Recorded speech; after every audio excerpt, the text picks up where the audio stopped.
Good morning, everyone. I hope you're having a good day. Please allow me to introduce you to Dr. Robert Golob, the Prime Minister of the Republic of Slovenia. The Prime Minister, the floor is yours.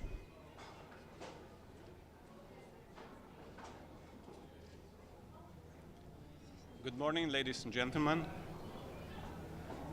The number of the armed conflicts raging throughout the world is greater than ever, and new ones are sprouting each day. Fortunately, Security Council failed to address most of them, and that is why Slovenia, under its presidency, initiated the open debate on leadership for peace. I'm proud to say that more than 90 high representatives from member states responded and are attending the open debate that is to follow. That clearly illustrates the importance of the topic, the timeliness of it, but it also demonstrates the trust the member states have in Slovenia's presidency. A couple of days ago, General Assembly adopted Pact for the Future. And today, proudly to announce that the Security Council will adopt the presidential statement on leadership for peace, a statement which will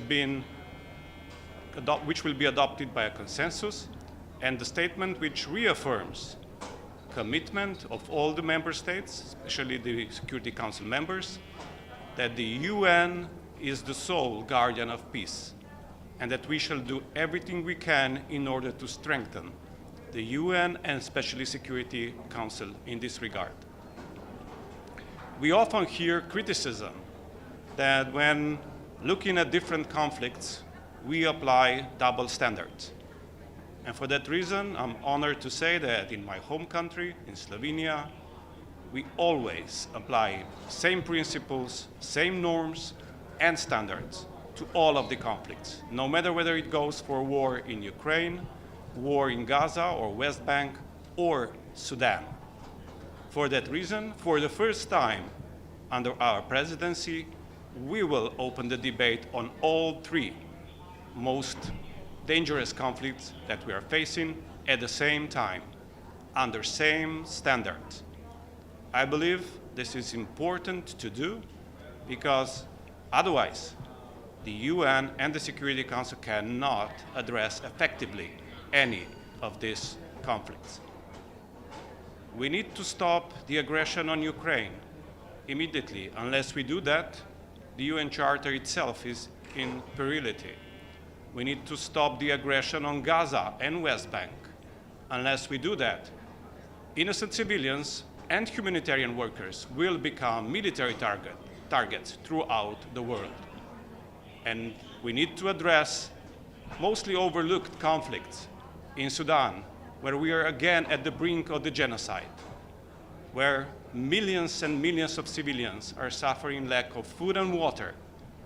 And we need to ensure that humanitarian workers are granted safe and secure passage with their humanitarian aid and to get the access to those civilians that are in most need. We must not allow food or water to become weapons of war. Perhaps adoption of the presidential statement may seem a small step, but every marathon starts with the first step. Thank you. How did you get Russia to sign on to this presidential statement? Proud to say that through months of negotiations and weeks of hard work, all of the security members were in consensus that we need to revert back to the core principles and start strengthening the work of the Security Council.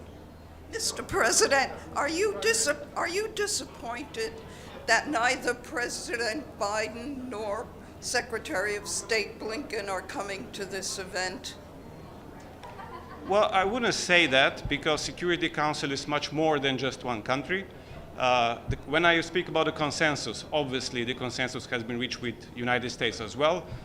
So I believe we have their support when we are doing what we are doing. Mr. Prime Minister, Abdul Hamid Sayami from the Arabic daily Al-Quds Al-Arabi. Your country is appreciated. They recognize Palestine as a sovereign state. You also voted in favor of that resolution to terminate occupation. Could you tell us some practical steps your country will take to implement the ICJ legal opinion? Thank you.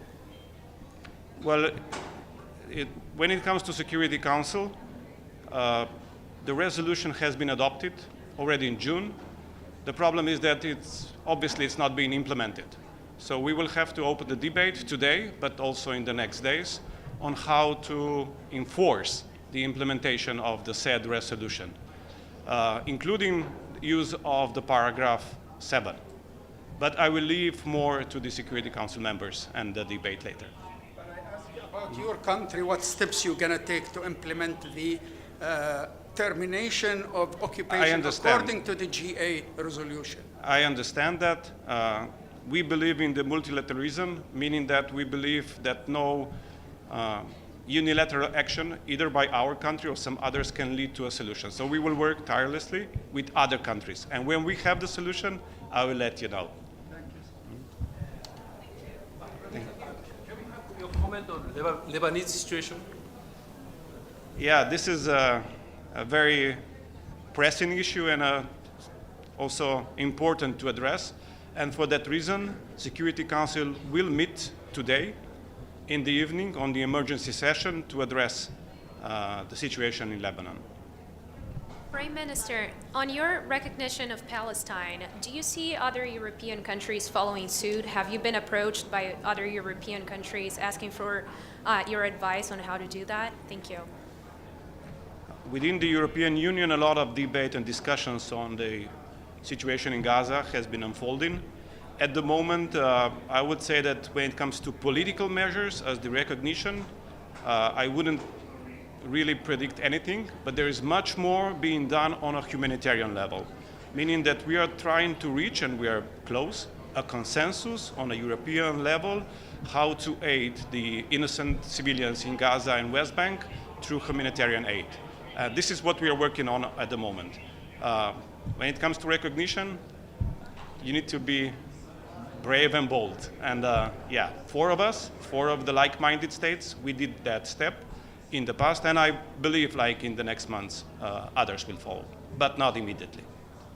Excuse me, as a president of the Security Council, do you think that you should dedicate one meeting on the situation in Venezuela at the moment? Well, if that issue is open today, of course we can address it, but first we need to focus on how to apply same standards in order to be more effective as a Security Council. This is really the most pressing matter that we want to address today. If we are able to reach consensus on how to be effective on these three topics, Ukraine, Gaza, and Sudan, I think the same standards and principles then can be effectively applied to other cases, like you mentioned Venezuela as well. Israel appears to be massing troops on the northern border. How important is this Security Council meeting later today to try to bring some sort of restrain Israel from taking any further action? There's talk about Israel perhaps doing a ground invasion into Lebanon. As far as I can see, the debate will go into call for de-escalation. Now, whether it's only a call or we are able to come with a resolution in the next days or week, it's to be seen and depends on the other Security Council members as well, especially United States. Thank you.